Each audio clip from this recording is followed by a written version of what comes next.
En estos momentos reflexionaremos en la palabra de Dios.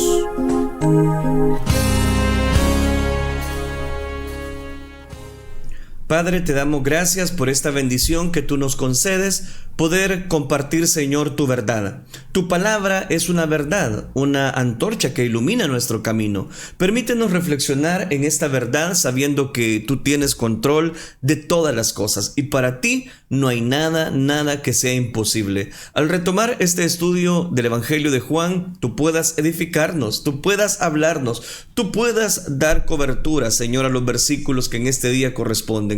Todo esto lo pedimos en el bendito nombre de tu Hijo amado, por quien desde ya te damos las gracias. Gracias, Cristo Jesús. Amén, Señor, y amén. Amén. Continuamos desarrollando este estudio del Evangelio según San Juan.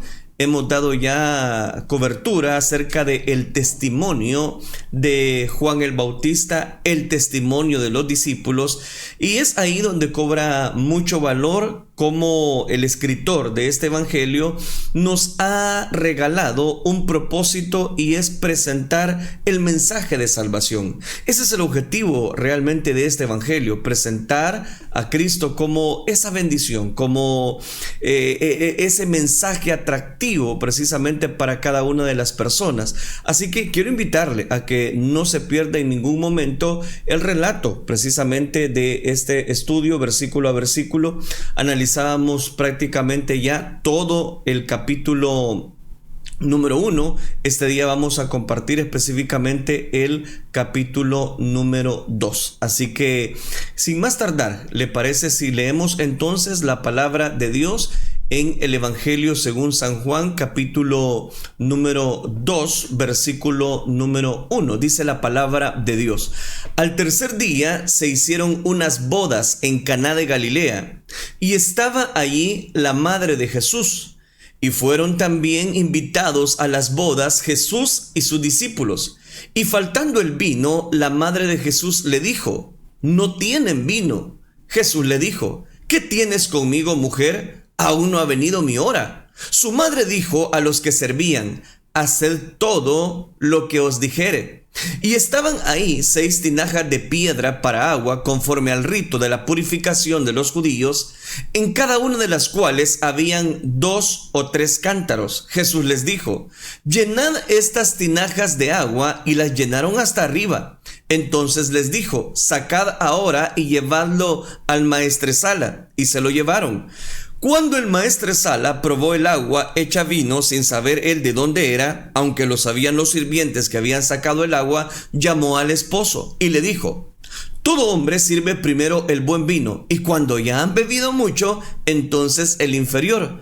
Mas tú has reservado el buen vino hasta ahora.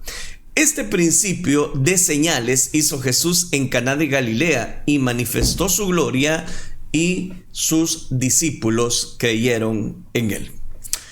Al iniciar este capítulo número 2, iniciamos precisamente con las señales. Cada milagro registrado en este evangelio presenta como una señal previa a la bendición que Dios va a compartir.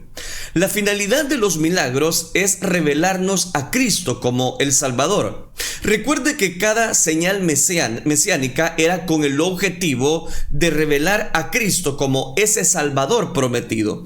Uniendo algunos pasajes precisamente del Antiguo Testamento, compilando algunos de ellos, nos muestran que en este Evangelio de Juan lleva un objetivo. Y cada señal, para que me entienda, cada milagro, el Señor expresa como el Salvador.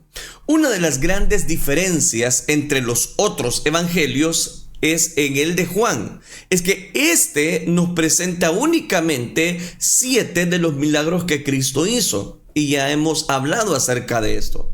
Pero estos 7 milagros fueron escogidos por Juan, es decir, los compiló con un gran objetivo, porque cada uno de ellos llevaba aparejada una enseñanza importante con respecto a Cristo.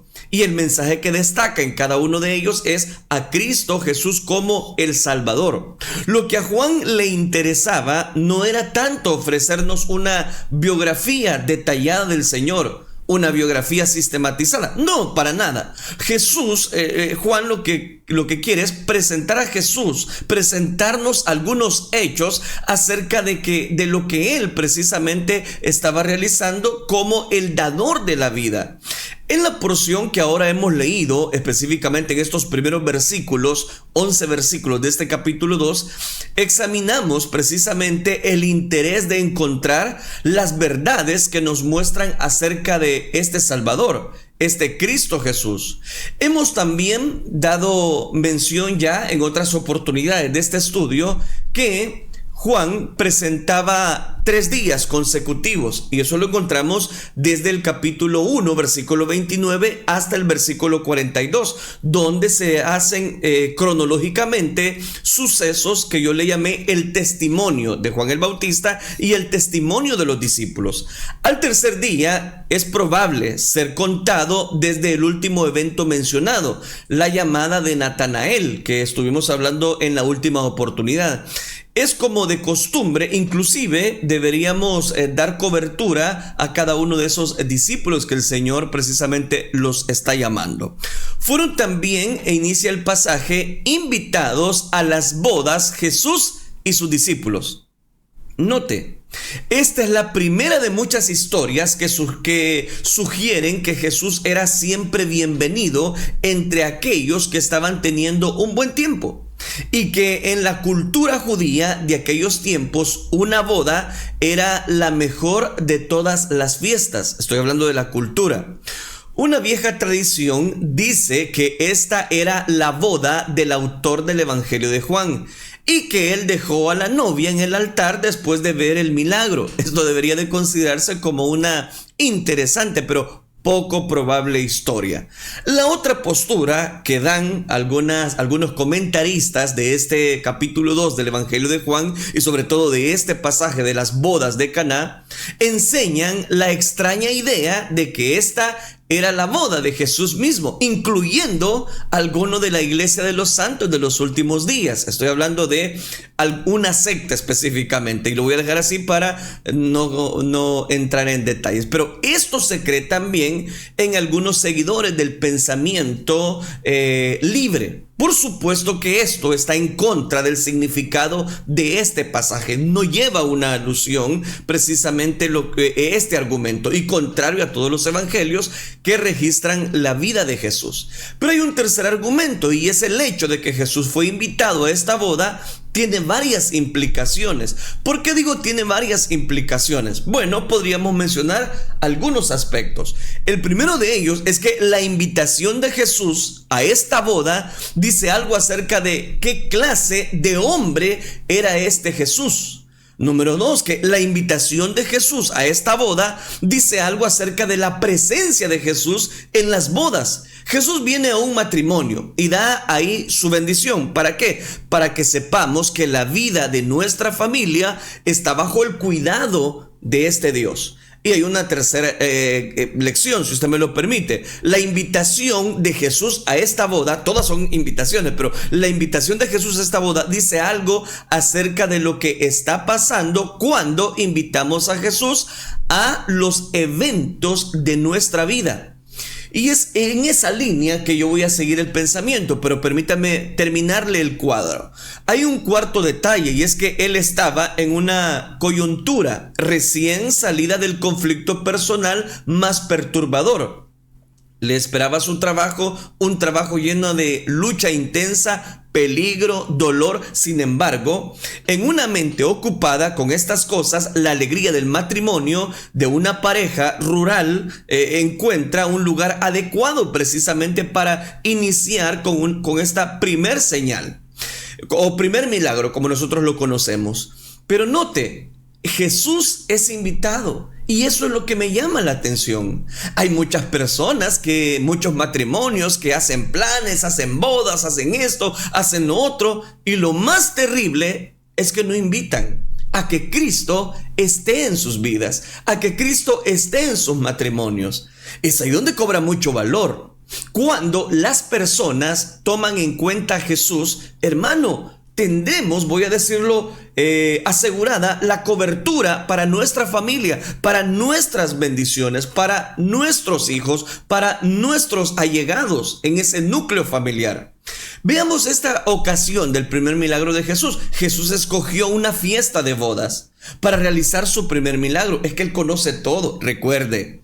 Con ello, el Señor demostraba cuán honroso es a los ojos de Dios el matrimonio. Para Dios es muy importante precisamente dar cobertura a esa bendición. Y no solo eso, sino que dice la Escritura que Él fue invitado. Note qué interesante, porque es importante que demos cobertura a ese Salvador a nuestra vida. ¿Por qué digo demos cobertura? Porque muchas personas hacen planes y dejan por último precisamente a Jesús. Bien dice la Escritura, si Jehová no edifica la casa, en vano trabajan los que la edifican. ¿Se está dando cuenta? Ahí lo dice claramente. Si Jehová no edifica la casa, en vano trabajan los que la edifican. Dice el libro de Proverbios, capítulo 18, versículo 22.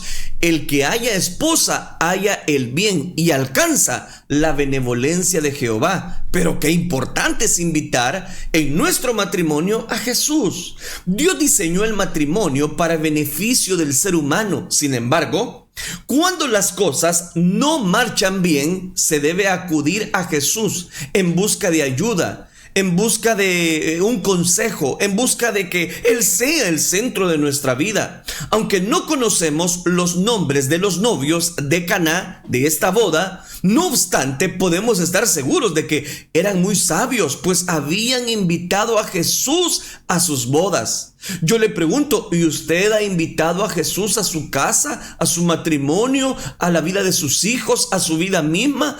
Qué tremenda lección la de estas personas, porque no tenemos los nombres registrados en la Biblia, pero invitaron a Jesús. Dejaron que Cristo estuviese en ese lugar. En realidad, Cristo debería ser el invitado de honor. No solamente, voy a decirlo, a la boda, sino el invitado de honor.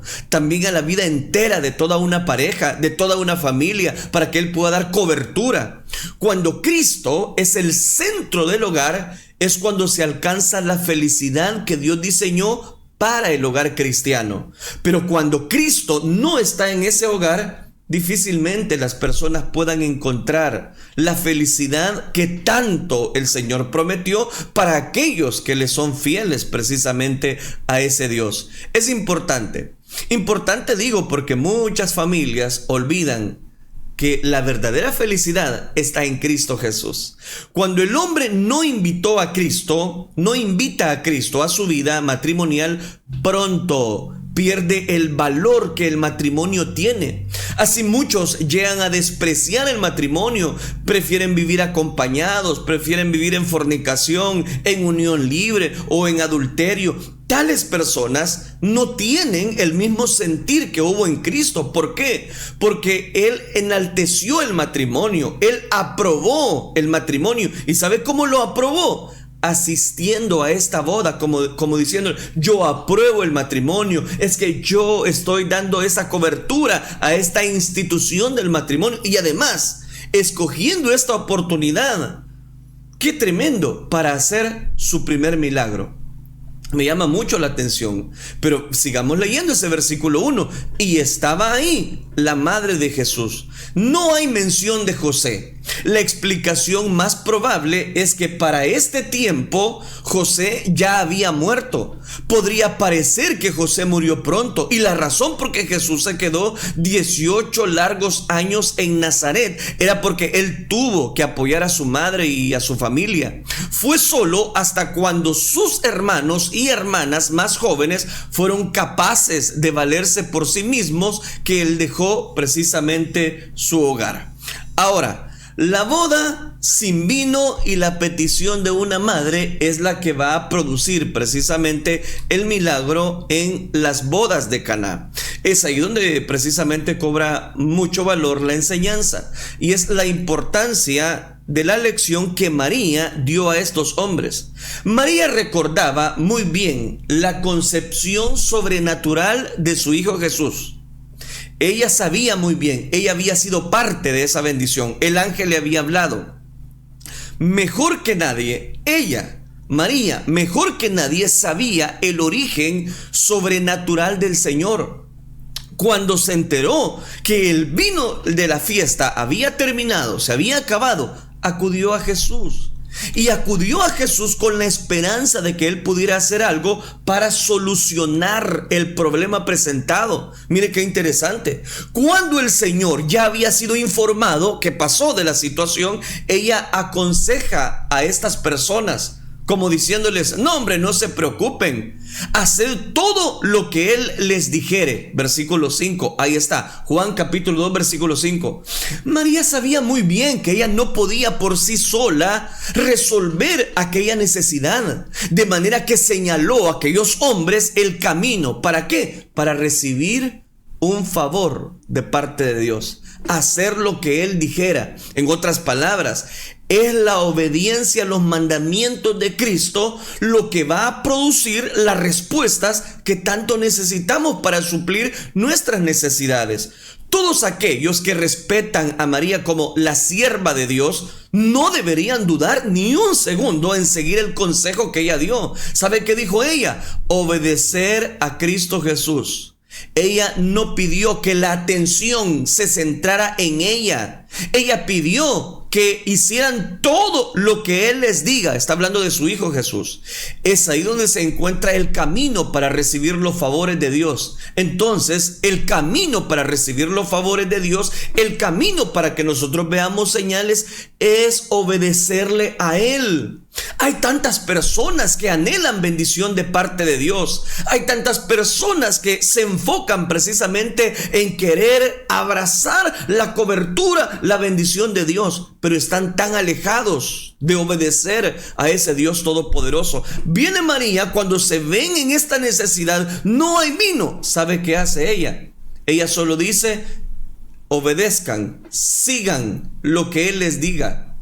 Sigan, hagan lo que Él les diga. Lo que está diciendo es: pongan las cámaras para Jesús, no para mí. Pongan las cámaras. Él sabe lo que Él tiene que hacer. Él sabe. Por eso es que Jesús le dice: mi hora aún no ha llegado. ¿Se está dando cuenta? Para el Señor era muy importante. Y faltando el vino, la madre de Jesús le dijo: no tienen vino. Jesús le dijo: ¿qué tienes conmigo, mujer? Aún no ha venido mi hora. Su madre dijo a los que le servían: no, hombre, haced todo lo que Él os dijere. Que la atención está en Cristo. No me vean a mí. Eso es lo que está diciendo María. Faltando el vino, explico cada uno de esos detalles de este versículo 3 y 4. Este era un tremendo error ante la sociedad y podría avergonzar a la pareja por mucho tiempo.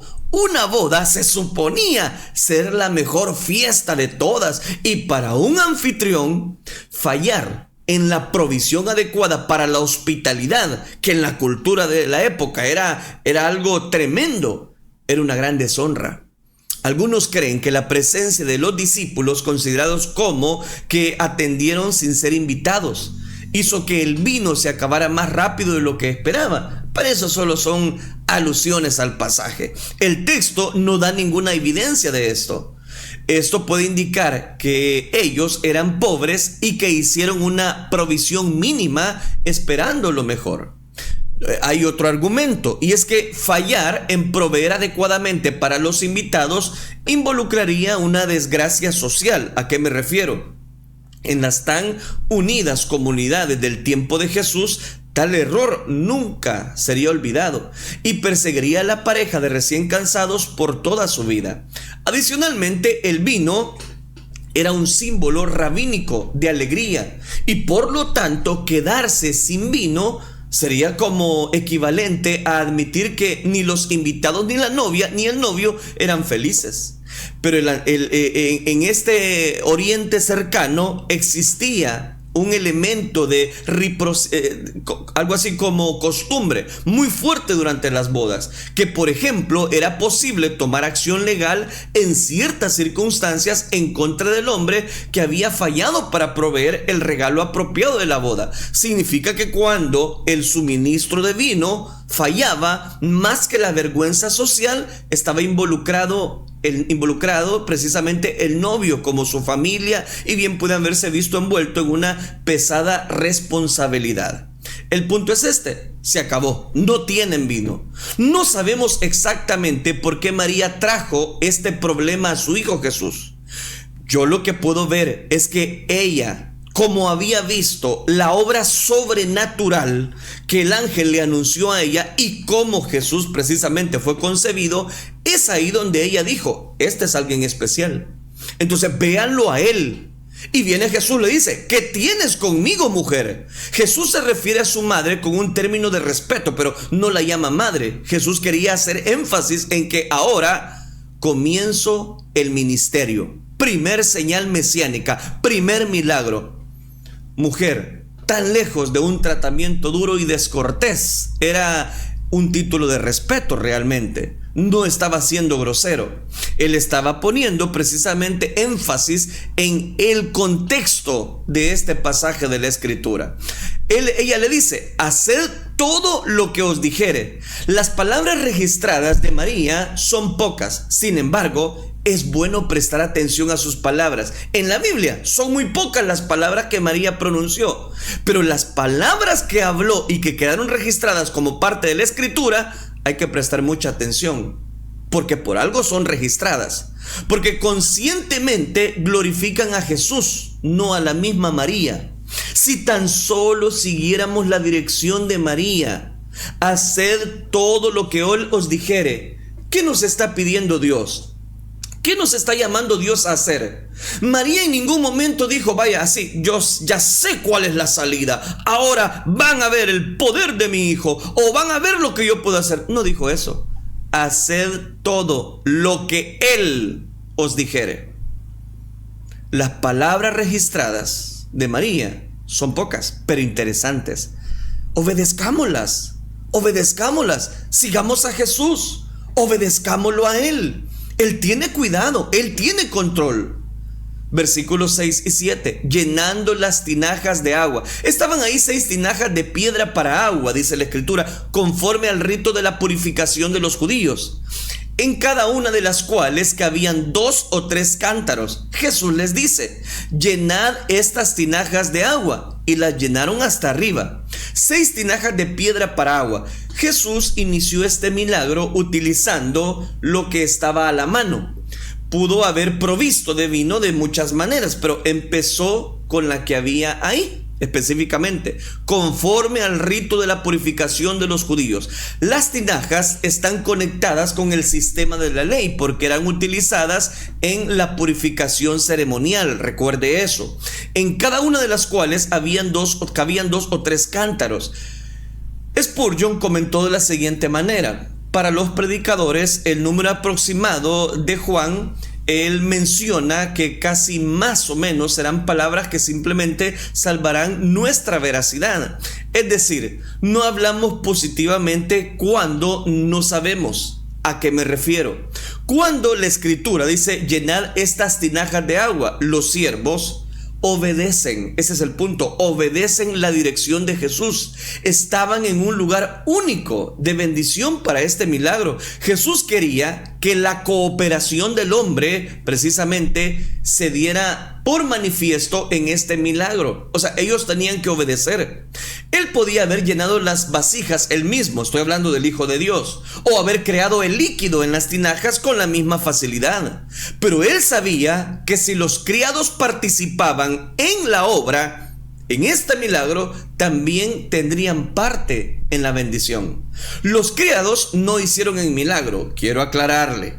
Sus esfuerzos por sí solos eran totalmente insuficientes, pero debido a su obediencia a Jesús, también fueron parte de la alegría del milagro. Entonces vemos acá 3 procesos de obediencia.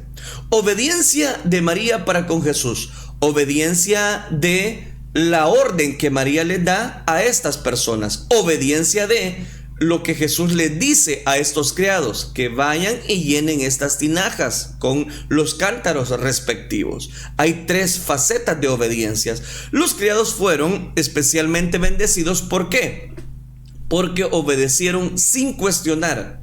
sin cuestionar, y al máximo las llenaron hasta arriba. Esto significa que el milagro se había realizado en la mayor medida posible. Si ellos eran, voy a decirlo, obedientes a medias y solamente llenaban las tinajas hasta la mitad, hubiera habido la mitad del vino. Pero ellos, dice que el versículo, las llenaron hasta arriba. Cuando obedecemos a Dios, debemos obedecerlo totalmente, no obedecerlo a medias. Es importante lo que le estoy diciendo. Muchos queremos milagros, muchos queremos bendiciones, pero no obedecemos todo lo que Dios nos está llamando a obedecer. Y las llenaron hasta arriba. Me encanta cómo aclara el evangelio. Las llenaron hasta arriba. Los cántaros fueron llenados hasta arriba, sin espacio para agregar nada más. ¿Por qué? Porque Jesús no iba a agregar algo en el agua. Él iba a transformarla. Este es el patrón de nuestra fe, la obediencia. Cuando se te pide que creas en Él, cree hasta el final. Cuando se te ha dicho que le ames, ámelo, ame a Dios hasta el final. Cuando se te ha comandado que le sirvas, sírvele hasta el final. No lo hagas a medias. Vamos, toma en cuenta lo que Dios tiene precisamente para nuestra vida. Ahora, el propósito de los milagros es que creamos en Jesús. Y eso lo vamos a ver en los 7 milagros en este evangelio. Cuando el Señor realizó el milagro de transformar el agua en vino, nos dice la Escritura, sus discípulos, oiga esto, creyeron en Él. Versículo 11. Sus discípulos, note qué interesante, creyeron en Él. Entonces les dijo, sigamos con el relato, versículo 8 al 10, sacad ahora y llevadlo al maestresala. Y se lo llevaron. Cuando el maestresala probó el agua hecha vino, sin saber él de dónde era, aunque lo sabían los sirvientes porque habían obedecido a Dios y habían sacado agua, llamó al esposo y le dijo, todo hombre sirve primero el buen vino, y cuando ya han bebido mucho, entonces el inferior. Mas tú has reservado el buen vino hasta ahora. Mire qué interesante. Digo interesante porque para ellos era una responsabilidad tremenda. Y sabían que al obedecer a Dios iban a tener ese milagro. El agua convertida en el mejor vino, no en el vino, sino en el mejor. Sacadlo ahora y llevadlo al maestresala. Esto requiere de fe de parte de los criados. Imaginen cuánto se hubiera molestado el maestresala si lo hubieran llevado a probar agua. Sin embargo, por fe, obedecieron la palabra de Jesús. ¿Se está dando cuenta? Cuando nosotros obedecemos, debemos de activar nuestra fe. Debemos activar, creyendo en fe, lo que Dios nos está llamando a hacer. Jesús insistió con que el milagro debía ser puesto a prueba inmediatamente. Él no ordenó que el agua hecha vino primero se sirviera a los invitados de la fiesta, pero el maestro del banquete probarlo por la autoridad propia y hacerlo inmediatamente. Entonces note, ahí es donde vemos, cuando Dios nos llama a obedecer algo o a hacer algo, debemos obedecerle. Sin poner excusas, sin poner prejuicios, sin poner pretextos. Aunque lo sabían los sirvientes que habían sacado el agua, los siervos fieles que hicieron el trabajo completo sabían la grandeza del milagro. Ellos sabían, porque ellos mismos habían llenado de agua. El maestro del banquete solo sabía que ahora era buen vino. Él no sabía que era un milagro. Este conocimiento fue una bendición especial para los sirvientes. No se nos dice exactamente cómo Jesús hizo el milagro, si usted me lo permite. Asumimos que la transformación tomó lugar en los cántaros, pero también pudo haber ocurrido mientras se servía el vino. Y con todo acuerdo con las Escrituras, Jesús no dijo palabra o perforó una ceremonia. Él simplemente ejerció su voluntad y el milagro fue hecho. Cuando usted y yo obedecemos a Dios, el Señor se encarga de hacer el milagro. Por eso no quedó registrado cómo el Señor lo hizo. Si cuando llenaron los cántaros, si cuando llenaron las tinajas o cuando ya servían el vino, no se nos dice. Pero el milagro fue hecho. Obedezcamos. Vaya y obedezca lo que el Señor le está mandando a hacer. Cuando Moisés le quitó lo amargo al agua, se recuerda ya en el libro del Éxodo, fue por un árbol que el Señor le mostró. Cuando Eliseo Específicamente, purgó aquel manantial, echó sal en el agua. No existe mediación. ¿Se está dando cuenta? No es así precisamente como se han hecho. No hay un patrón, voy a decirlo, o un protocolo, esa sería la palabra. No hay un protocolo establecido para hacer milagros de Jesús. Los milagros de Jesús los hacía de manera diferente. Es en base a la obediencia que usted y yo podamos mostrar a las palabras de Jesús.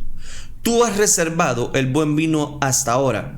El maestresala le dio al novio un gran y público cumplido.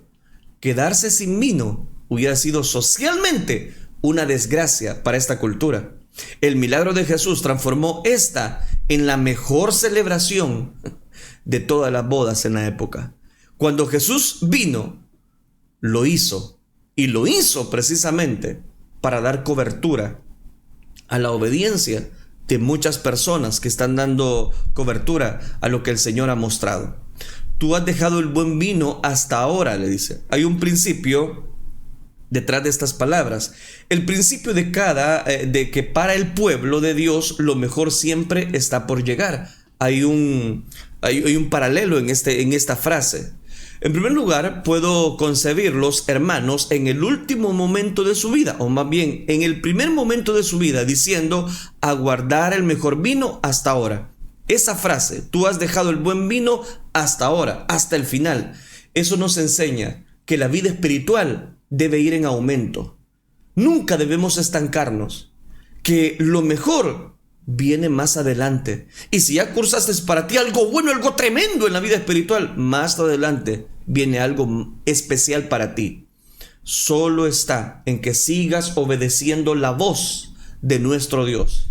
¿Por qué? Porque ahí está la cobertura poderosa que Dios tiene para nuestra vida. Es ahí donde cobra tanto valor estas señales. Vea lo que dice el versículo 11.